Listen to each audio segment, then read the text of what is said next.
प्रयागराज सलैया साहित्य संसार में आपका अभिनंदन है। आज मैं रविंद्रनाथ टैगोर की मशहूर कहानी तोता का वाचन करना चाहता हूँ। एक था तोता, वह बड़ा मूर्ख था। गाता तो था पर शास्त्र नहीं पढ़ता था। उछलता था, फुदकता था, उड़ता था, पर यह नहीं जानता था कि वह कायदा कानून किसे कहते हैं। राजा बोले, ऐसा तोता किस काम का? इससे लाभ तो कोई नहीं, हानि ज़रूर है। जंगल के फल खा जाता है, जिसके राजा मंडी के फल बाजार में टोटा पड़ जाता है। मंत्री को बुलाकर कहा, इस तोते को शिक्षा दो। तोते को शिक्षा देने का काम राजा के भांजे को मिला। पंडितों की बैठक हुई। विषय था, उक्त जीव की अविद्या का कारण क्या है। बड़ा गहरा विचार हुआ। सिद्धांत ठहरा, तोता अपना घोंसला साधारण खरपात से बनाता है। ऐसे आवास में विद्या नहीं आती है। इसीलिए सबसे पहले तो यह आवश्यक है कि इसके लिए कोई बढ़िया सा पिंजरा बना दिया जाए। राज पंडितों को दक्षिणा मिली और वे प्रसन्न होकर अपने अपने घर गए। सोनार बुलाया गया। सोने का पिंजरा तैयार करने में जुट पड़ा। पिंजरा ऐसा अनोखा बना कि उसे देखने के लिए देश विदेश के लोग टूट पड़े। कोई कहता, शिक्षा की तो इति हो गई। कोई कहता, शिक्षा ना भी हो तो क्या, पिंजरा तो बना, इस तोते का भी क्या नसीब है।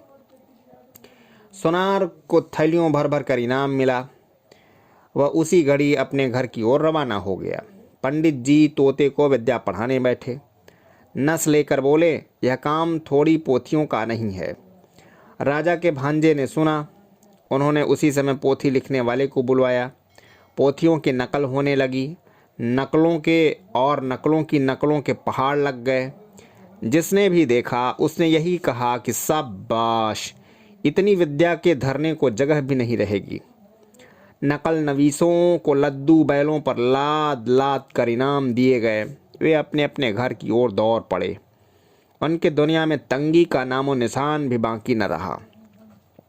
दामी पिंजरे को देख रेख में राजा के भांजे बहुत व्यस्त रहने लगे।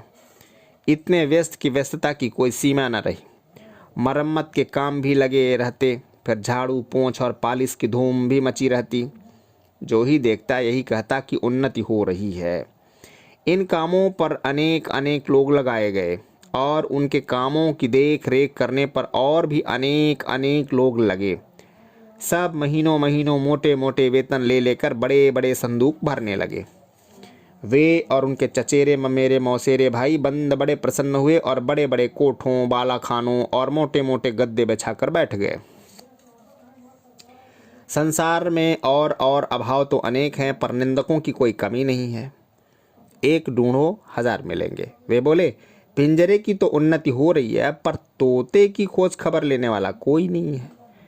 बात राजा के कानों में पड़ी। उन्होंने भांजे को बुलाया और कहा, क्यों भांजे साहब, यह कैसी बात सुनाई पड़ रही है? भांजे ने कहा, महाराज, अगर सच बात सुनना चाहते हो तो सुनारों को बुलाइए, पंडितों को बुलाइए, नकल नवीसों को बुलाइए, मरम्मत करने वालों को और मरम्मत की देखभाल करने वालों को बुलाइए। निंदकों के हलवे माड़े से हिस्सा नहीं मिलता, इसलिए वे ऐसी ओछी बात करते हैं। जवाब सुनकर राजा ने पूरे मामले को भली भांत और साफ साफ तौर से समझ लिया। भांजे के गले में तत्काल सोने के हार पहनाए गए। राजा का मन हुआ कि एक बार चलकर अपनी आंखों से यह देखे कि शिक्षा कैसे धूम धड़ाके से और कैसे बगटुट तेजी के साथ चल रही है। सो एक दिन अपने मसाहबों, मोहल्लगों, मित्रों और मंत्रियों के साथ आप ही शिक्षाशाला में आ धमके।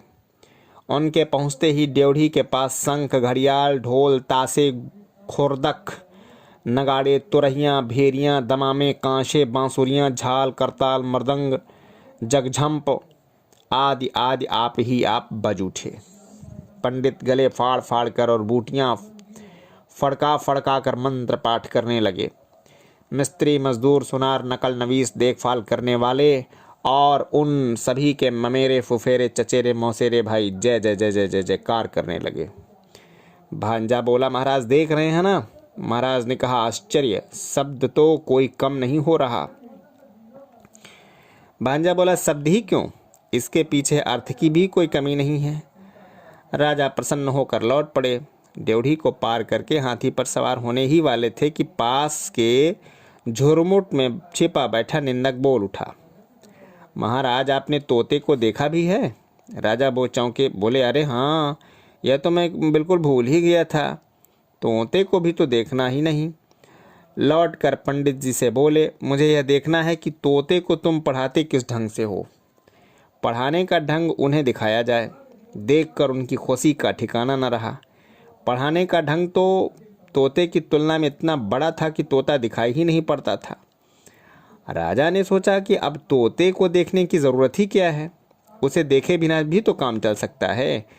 राजा ने इतना तो अच्छी तरह समझ लिया कि बंदोबस्त में कहीं कोई भूल चूक नहीं है। पिंजरे में दाना पानी तो नहीं था, थी सिर्फ शिक्षा, यानी ढेर की ढेर पोथियों के ढेर पन्ने फाड़ फाड़ कर कलम की नोक से तोते के मुंह में घुसेड़े जाते थे।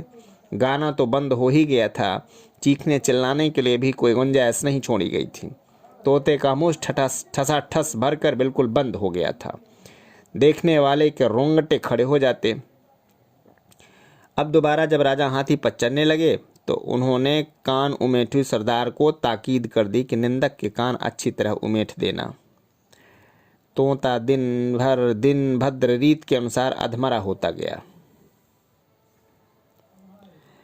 अभिभावकों ने समझा कि प्रगति काफी आशाजनक हो रही है, फिर भी पक्षी स्वभाव के एक स्वभाव दोष से तोते का पिंड अब भी छूट न पाया।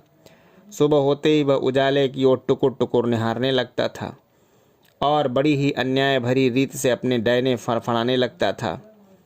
इतना ही नहीं, किसी दिन तो तोता ऐसा भी देखा गया कि वह अपनी रोगी चोंचों से पिंजड़ों की सलाखें काटने में जुटा हुआ है। कोतवाल गरजा, यह कैसी बेअदबी है। फौरन लोहार हाजिर हुआ, आग, भाथी और हथौड़ा लेकर। वह धमाधम लोहा पिटाई हुई कि कुछ न पूछिए। लोहे की सांकल तैयार हो गई और तोते के डैने भी काट दिए गए। राजा के संबंधियों ने हाड़ी जैसे मुंह लटकाकर और सिर हिलाकर कहा, इस राज्य के पक्षी सिर्फ बेवकूफ़ ही नहीं, नमक हराम भी हैं। और तब पंडितों ने एक हाथ में कलम और दूसरे हाथ में बर्छा ले लेकर वह कांड रचाया जिसे शिक्षा कहते हैं। लोहार की लोहसार बेहद फैल गई और लोहारिन के अंगों पर सोने के गहने शोभने लगे और कोतवाल की चतुराई देखकर राजा ने उसे सिरोपा अदा किया। तोता मर गया। कब मरा इसका निश्चय कोई भी नहीं कर सकता। कमबख्त निंदक ने अफवाह फैलाई कि तोता मर गया। राजा ने भांजे को बुलवाया और कहा, भांजे साहब, यह कैसी बात सुनी जा रही है? भांजे ने कहा, महाराज, तोते की शिक्षा पूरी हो गई है। राजा ने पूछा, अब भी वह उछलता फुदकता है? भांजा बोला, अजी राम कहिए, अजी राम कहिए। अब भी उड़ता है? ना, कतई नहीं। अब भी गाता है? नहीं। तो दाना न मिलने पर अब भी चिल्लाता है? ना ना ना, बिल्कुल नहीं। राजा ने कहा, एक बार तोते को लाना तो सही, देखूंगा ज़रा। तोता लाया गया। साथ में कोतवाल आए, प्यादे आए, घुड़सवार आए। राजा ने तोते को चुटकी से दबाया। तोते ने नहा की, नहू की। हाँ, उसके पेट में पोथियों के सूखे पत्ते खड़खड़ाने जरूर लगे। बाहर नाव बसंत की दक्षिण बयार में नौ पल्लवों ने अपने निश्वासों से मुखलित वन के आकाश को आकुल कर दिया। जय हिंद, जय भारत। जय हिंद, जय भारत।